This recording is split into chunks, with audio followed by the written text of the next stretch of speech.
Продолжуваме со отвореното студио 1 на ЕДН-ТВ.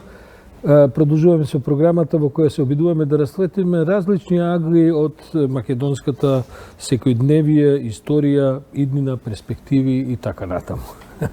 Ова е еден невешт обид да го најавам во студиото еден наш многу драг и ценет гостин, професорот Коста Балабан, историчар на уметност, еден од најголемите експерти за сето она што подразбира историја на уметност во Македонија, инаку некогашен професор и на Оксфордскиот универзитет, каде што предававте иконографија, ако не се лажам, нели? А во последните 15 години сте и почесен конзул на царството Јапонија во Македонија. Бидете слободен, ова е програма во живо, така што ние понекогаш и забораваме на гостите да им кажеме да ги исклучат телефоните. Вие сте и долгогодишен председател, повеќе од 25-6 години на Јапонско-македонското културно друштво, ако не се лажам, и работите на подобрување на тие односи со тоа за нас, Македонско-јапонско друштво за пријателство и соработа. Така е. Значи со таа за нас далечна земја. Јапонците ми се чини дека во меѓувреме и амбасада отворија во Македонија, нели? Да, веќе една година има амбасада. Да, бидејќи пред тоа не покрива, колку што мене ми е познато од Виена, предходно не покрива од Виена. Така е. Професоре, денеска кога се подготвувавме за овој разговор и минатата недела и така, рековме дека сакаме малку да поразговараме за еден процес кој што во Македонија покрена големи секакви, да кажем, полемики, не само политички, не само културолошки, не само филозофски, историски, секако и така натаму, а тоа е процесот на антиквизацијата. Вие не сум видел одамна да говорите на таа тема, може би сум пропуштил нешто и така, но би сакал да ве прашам што представуваше за вас и што представува за вас антиквизацијата? Прво сакам да кажам дека за антиквизацијата е зборувано многу. Да. Дури бака човек кога помисли си вика што да каже нешто што досега не е кажано. За антиквизацијата зборуваше професорот Димитар Димитров. Така е. За антиквизацијата многу добро интервју даде професорката Наде Проева, да. И, ако сакате, интересен напис има во книгата на бившиот премиер Лјупчо Георгиевски. Така е, да. Цел дел има за антиквизацијата. Таму е решено, односно кажано све што треба да се каже, меѓутоа нормално има работи кои што малку подетално би требало да се разгледаат за да биде сосема јасно за што станува збор. Уште ова сакам да го кажам, дека често пати се мисли дека ова работа почнува со, да речеме, со ВМРО и така натаму. Има историски извори во кои што се зборува дека после Првата Балканска војна, после Втората Балканска војна, многу сериозно се зборува за антиквизацијата. Во Македонија, на Македонија. А работата е тргната прво од тој свештенски круг на Грција, па после грчките овие политичари тоа го прифаќаат и се разбира, се пласира врз грбот на така наречените славофони во територијата на Грција и нормално после се шири во диаспората, посебно во Австралија, каде што се наоѓаат така малку неравноправно по бројки лобија и од грчка страна и од македонска. Па сега едните и другите сакат, нели? Што е во позадината на целиот тој, еве, како што и самиот велите, не така нов проект, ако може да се каже? Што е намерата на целата таа конструкција, на целата таа идеја за антиквизација? Намерата е да се покаже дека овие луѓе што се бават со таа работа сакат да докажат дека нивното потекло е од времето на Александар Македонски, да кажеме, иако тие или не знаат, или знаат, а не споменуваат, дека 170 години пред Александар Македонски, ами на трети и така натаму, и дека и тоа е, нели, род на овие што сакат да станат роднини со Александар Македонски. Што е тоа? Престижна е таа работа да се биде потекло на Александар или? Па видите, тамо во диаспората веројатно имало потреба да се каже ево и ние не сме кој било и ние имаме, нели, длабоки корени и ево ги корените. Меѓутоа, така се случило што и на едната група и на другата се барат истите корени. И сега не знаат како да ја решат таа работа. И ја решават често пати и со многу сериозни сукоби. Добро, тоа е, да речеме, нешто што се одвива во еден простор кој што би можело да се каже на маргините на официјалната историја, на официјалната, како да ја кажем, државна културна политика или образовна политика и така натаму. Се до 2007-2008 година. Кога овдека, јас памтам дека вие бевте еден од првите кој реагираше против поставувањето на одредени споменици на скалите на владата. Ако не се лажам, тогаш имате една полемика со Паско Кузман околу тоа. И за тоа треба нешто да се каже, бидејќи имаше луѓе кои што се зафатија ова работа да ја тераат преку така наречената наука. И во таа наука нормално влегуваше најповеќе археологијата, иако дали историјата и така натаму, и почна да се инсистира подлабоко да се копа. Овој израз подлабоко да се копа е на наде пројава, јас го користам се во ситуација, меѓутоа, за жал на ова територија на која што сега се наоѓа Република Македонија, во археологијата се покажа дека нема никакви траги од тој период. Нема никакви траги или нема никакви значајни траги? Нема никакви, ево, и обични траги, а незначајни траги. Нема. Бидејќи Александар Македонски и компанијата тамо не биле заинтересирани да одат на некоја сиромашка територија од која што не може да добијат ништо. Во нивната концепција била една работа. Најбогата земја на тоа време е Персија. Таа треба да се освои, да се Да, треба да се освои и да се земе што може да се земе. А тоа е сепак на југот тука. Да. И сега ако вие земете да го прочитате, например, Плутарх. Кој, да не заборавиме, околу 200 години после Александар. 100 и колку години? Па тоа е негден 245-50 од нашава ера, а Александар во Вавилон умре 323 година. Многу повеќе, така. Пред Христос. Така. Значи 280 години после тоа. И Плутарх многу фино кажува дека јас, вели, овде не пишувам историја, пишувам животопис на една личност и, вели, собрав некои материјали и тоа е ова што ви го презентирам. Тој ништо не тврди, меѓутоа, нели, кажува што разбрал, како разбрал и го пласира тамо. Е, сега, тамо има работи што нас многу не интересираат. Например, Александар Македонски тамо Дари и така натаму. Персискиот цар Дари. Персискиот цар, меѓутоа, што е резултатот? Резултатот е страотна плячка. Па и Персеполис се запали. Толку била голема плячката на оваа војска, према Плутарх, не према мене, вели, едно време војската веќе не можеше да се движи од многу предмети што се ова.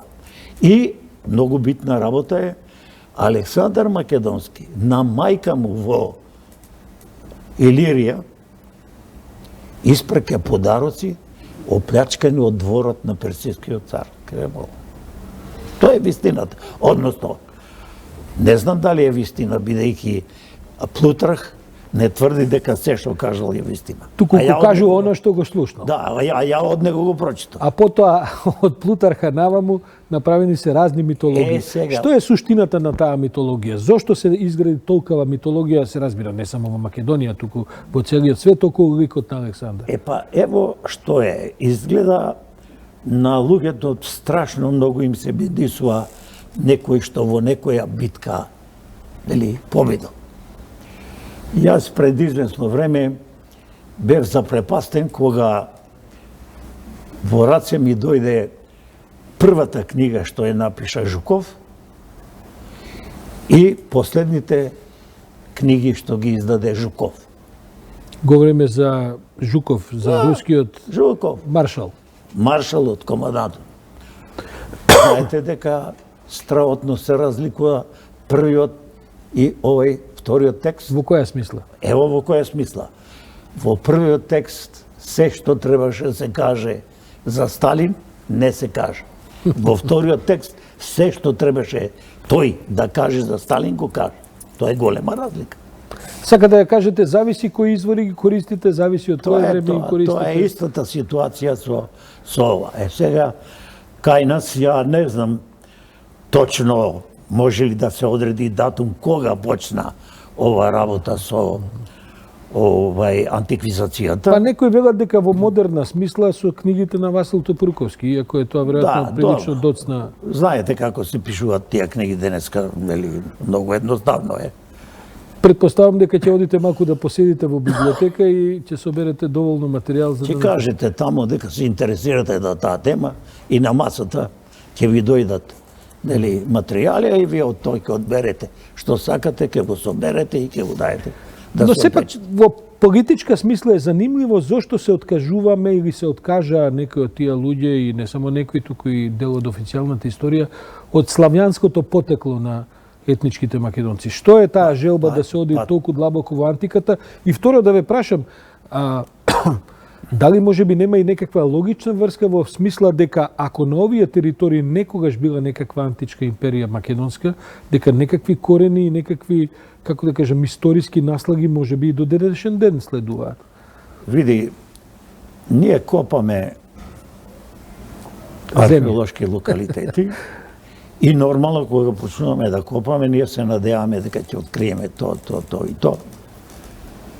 На крајот испаѓа дека откриваме 99% керамика, која врз основа на стилот на она е датираме во одреден период, а многу малку се другите артефакти кои би зборувале или би докажувале нешто. Мислите градби, мислите накид, може би, мислите Видите, сакрални некакви ситуации? се тоа што останало на метар и пол само во темелите е многу тешко нели да се реконструира и да се свати од него каква улога имало во историјата и што со тоа се кажувало.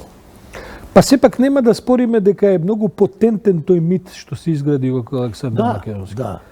Видите, луѓето се многу подлежни на тоа да прифаќаат митови. Митови има на секој чекор и митови се прават од се и се што. Така да дури сега има книги на митовите, нели? Да, тој, седи, читай, па кој ти се бидисува, раскажувај го. Кој е ефектот од тој проект за антиквизација? Како вие го проценувате врз, како да кажем, врз културното битие и врз историјата на овој народ кој денеска живее во Република Македонија? Па видите сега, прво се обидува да одредени објекти ги префрлат од она за нив што се знаеше претходно во нешто друго. Пример за таа работа е камениот мост на реката Вардар. Апсолутни документи дека е изграден во 15 век, негден 1460-70 година. А овие што како археолози и архитекти дојдоа да го реставрираат, се трудеа да најдат таму елементи на мост од времето на Јустинијан. И го крстија Јустинијанов мост. Како тотален фалсификат, мислите? Да, чист. И нормално, ние Тоа е оваа се... оспорувана реконструкција што се направи на камениот мост. И се што направија. При обликувањето на архитектурата на тој мост, они не одеа да го обликуваат онака како што се познатите мостови од времето, изградени од времето на Османското царство, а ги има Да. на многу места, туку ги обликуваа како римски мостови, за да биде адекватно на нивната приказна за Јустинијан. Па, ајде сетете се споменикот од Мермер на Јустинијан, кај беше поставен? До мост. Кај камениот мост? Значи, еве ви го тој што го подигна овој мост. Отприлике тоа беше концепцијата. И денеска туристичките водичи на луѓето што доаѓаат им кажуваат, прават една варијанта. Овој бил и мост од времето на Јустинијан, ама имало и поправки од времето на Османите. Османското, таква нешто. Тотална измислица. О, Тотална комплетна. Добро, професоре, да прашам, се среќавате со тие луѓе? Вие сте долги години во историјата и во историјата на уметноста, ако нешто е Македонија, но се движите во тие кругови.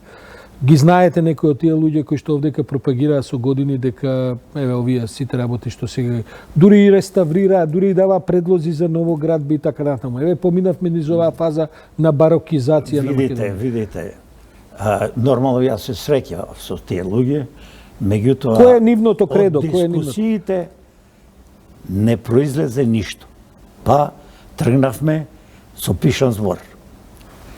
Се ова што ја го кажувам, јас го напишав и водевме полемика и низ тогашните медиуми.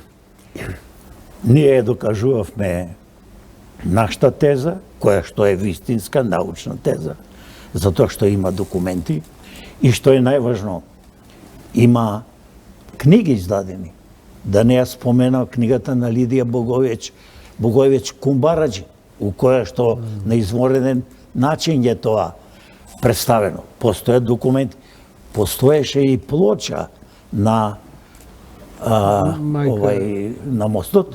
И што е најинтересно и најкомично, на луѓето им се кажува дека на средината на мостот има стражарница. Да, се водеа долги полемики околу таа стражарница. Никаква стражарница таму никогаш не било. Тоа е михраб. Кога верниците на исламот ќе се најдат на мостот во времето на пладневната молитва, тука им се овозможува, нели, да клекнат и михработ е пред нив, михработ е ориентација и тоа била функцијата на тоа. Каква стражарница? Нема врска. Меѓутоа се пласираше стражарница за да се каже ова е римски мост. Професоре, вие всушност сега, како да кажем, ја оправдувате целата таја дебата која што се води околу суштината на историјата, а тоа е дека историјата на крајот на краиштата е само интерпретација.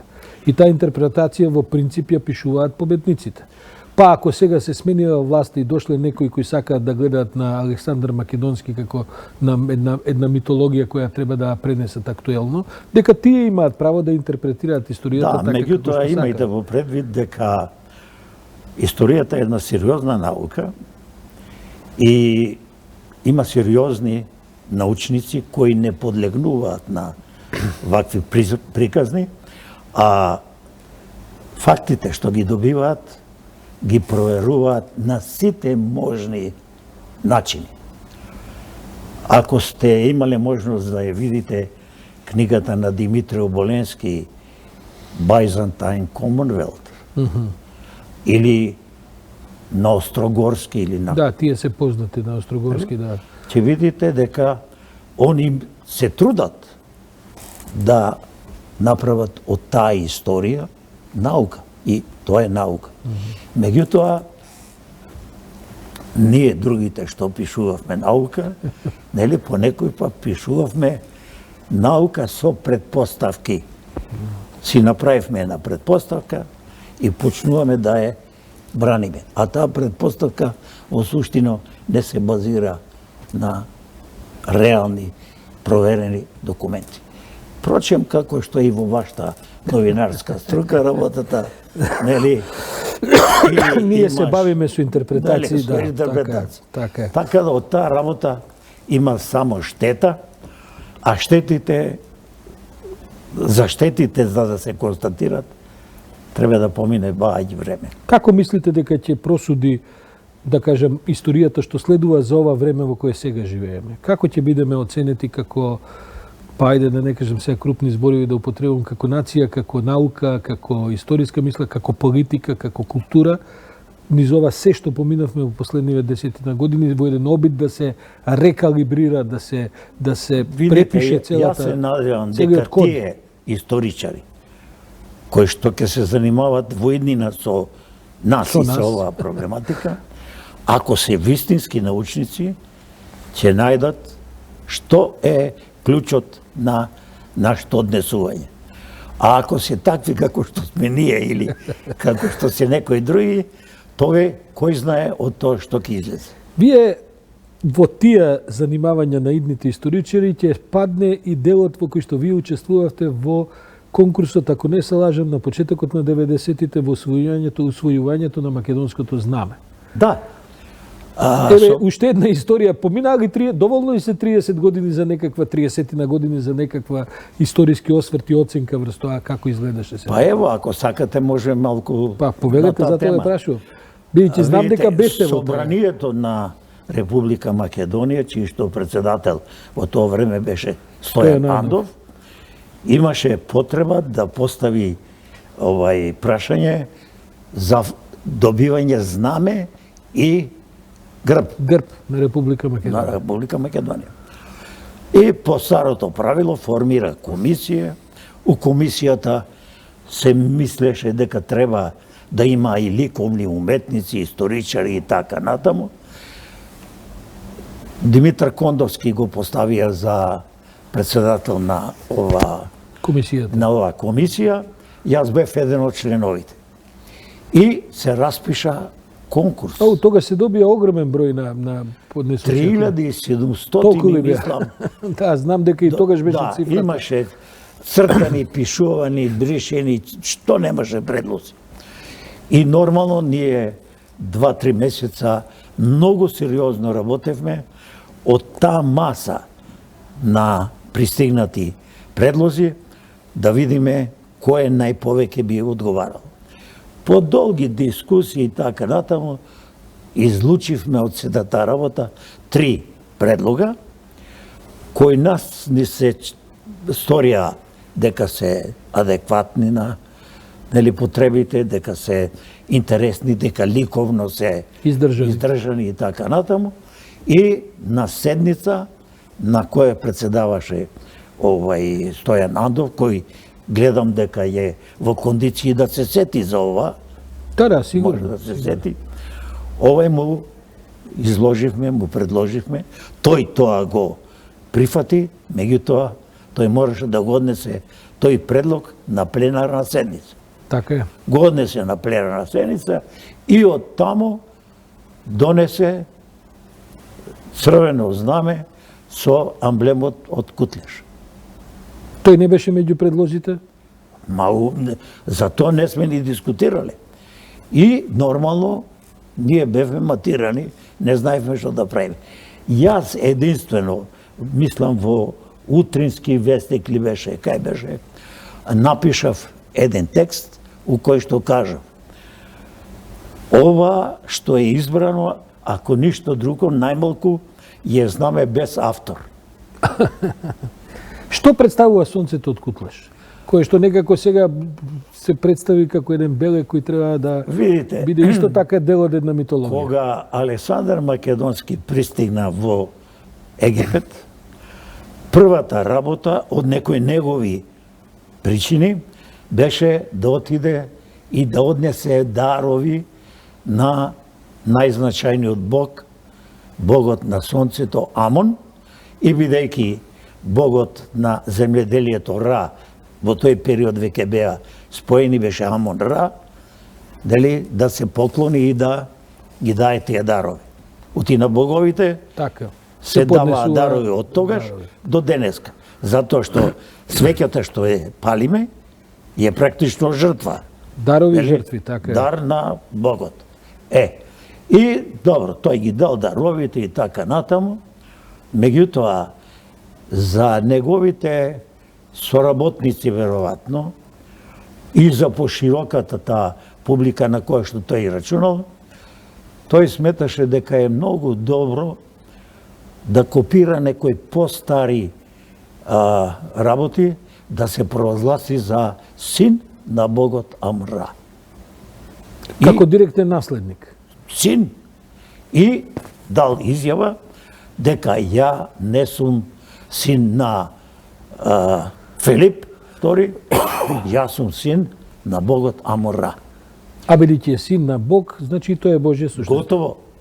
Можете да и представите дека си син на Бог. Денеска има луѓе што вика јас сум син на градоначалникот во селото и тоа, па е значајна Издабето работа. од Кутлеш? Па како? И И бидејќи тој символ беше символ на богот Амон Ра. Меѓутоа, овие луѓе што сега ги носат тие знамења, велат знамето има 16 крак. Не е точно тоа. Тоа знаме, односно тој амблем на Амон Ра има 8 светлосни и 8 топлотни зраци. Топлотните зраци, пламените зраци се представувани онака зигзаг како што пламенот оди према тоа. Значи, ова знаме, тие што го представуваат со 16 крака, тоа е некоја импровизација. не е ни верна копија на Не е оригиналот. ни верна копија на оригиналот. А оригиналот е амблемот на Амора. И сега се поставува прашањето. Ако Александар Македонци бил верник на Амора, а сега под неговата скулптура, ова на конјот, тоа е, Да. од оздола, е амблемот на Амон-Ра, на Скопскиот плоштад. Така. И сега тие што веруваат ли веќе во ова религија или не веруваат? Што е работата? Професоре, вие како да сакате да урнете цела една митологија која што овдека се гради околу праисториското значење на Македонија, колку пати сме спомнати во Библијата? Тоа е еден од аргументите Во што... Библијата сме спомнати колку што сме спомнати, меѓутоа Исус Христос е спомнат и во Коранот. И тоа 22 пати, мислам, меѓутоа у Коранот тој не се третира како син на Бог, туку како представник, засланик. Така е, Така негов, нешто, негов глас, гласник. Да. Така да одредени работи во таа митологија некој настојувал малку да ги подсреди, а денеска со многу големо внимание во ова ситуација читаме митологии за различни работи, меѓутоа некои луѓе врз основа на тие методологии почна да прават историја. И актуелна политика, не само историја. Сега вие го кажавте тоа, али веројатно и тоа е истина. Професоре, при крајот на овој разговор, сепак сакам да ве прашам, вие сте во тесна долгогодишна врска, добар дел од вашиот живот со една прастара култура, а тоа е културата на Јапонија. Вие сте еден од единствениот македонец кој што го има сретнато императорот Хирохито, ако не се лажам, или има и некој друг од тука што Не знам друг имал дали. таа чест. Не, имаше Може би амбасадори, председателот Борис Трајковски А, беше беше примен така од и јас затоа императорот. застанав малку. Меѓутоа, ако веќе инсистирате на таа работа да ме фалите, сакам да кажам дека јас сум добитник на најголемата награда, која што се разбира оди како награда од императорот, меѓутоа се дава преку Државните, Министерството така за е, надворешни да, работи. и јас сум носител на тој најзначаен орден што се дава на странци, се разбира. Што имаме ние од таа култура што можеме да научиме? Има многу за учење, меѓутоа ние не сме баш многу расположени да учиме од други. Сепак, кога би одвоиле неколку работи, што е тоа што мислите дека јапонската култура, јапонскиот, не можем кажем начин на живот, бидејќи тоа е сепак дел од едно, но јапонските вредности, ако сакате, има ли нешто тоа што може да се примени, бидејќи јапонската нација е нација голема, која што Не нешто, поминала низ... има страотно многу, а тоа е посветеноста кон работата. Во Јапонија има луѓе што се зависници од работа. Па нели они претеруваат, а другите луѓе многу сериозно си ја сваќат работата и затоа веројатно одредени фирми, институции и така натаму имаат големи шанси тоа што го зацртале до последната точка да го реализираат. Во каква состојба се нашите односи помеѓу Македонија и Јапонија сега во моментов? Многу добри. Јас во еден билтен кој што го издава сега дипломатскиот клуб, во продолжение напишав под наслов Половина век македонско-јапонски односи. Се тоа што еден дел од тоа што досега се случуваше меѓу тие македоно-јапонски врски, и морам да ви кажам дека ако зборуваме за финансиските ефекти на донираните предмети, тие се и има изјави од видни политичари нели кои што ги прима овие јапонските представници дека Јапонија е на врвот на дарителите и така натаму. Сега не би сакал да споменувам суми, нели? Меѓутоа во здравството, во патишта, многу работи се дадува. Ќе оставиме нешто и за следниот пат. Ви благодарам многу што бевте наш гостин. Мислам дека се потрудивме да одговориме на некои прашања кои што се деликатни, а овдека се интерпретираат во македонската јавност на поинакви начини од тоа како вие ги интерпретирате. По мене, македонската јавност треба малку да ја ослободиме од овој притисок на некои работи да им го кажеме правото име. Кога споменуваме мит, да кажеме дека е тоа мит. Па да знаеме на кој терен се движиме. Па да знаеме на кој терен сме, вака не знаеме. Професоре Балабанов, уште еднаш ви благодарам, а вам, почитувани гледачи, ви предлагам да погледаме една кратка економско-пропагандна неколку минутна пауза, бидејќи на линк веќе го имаме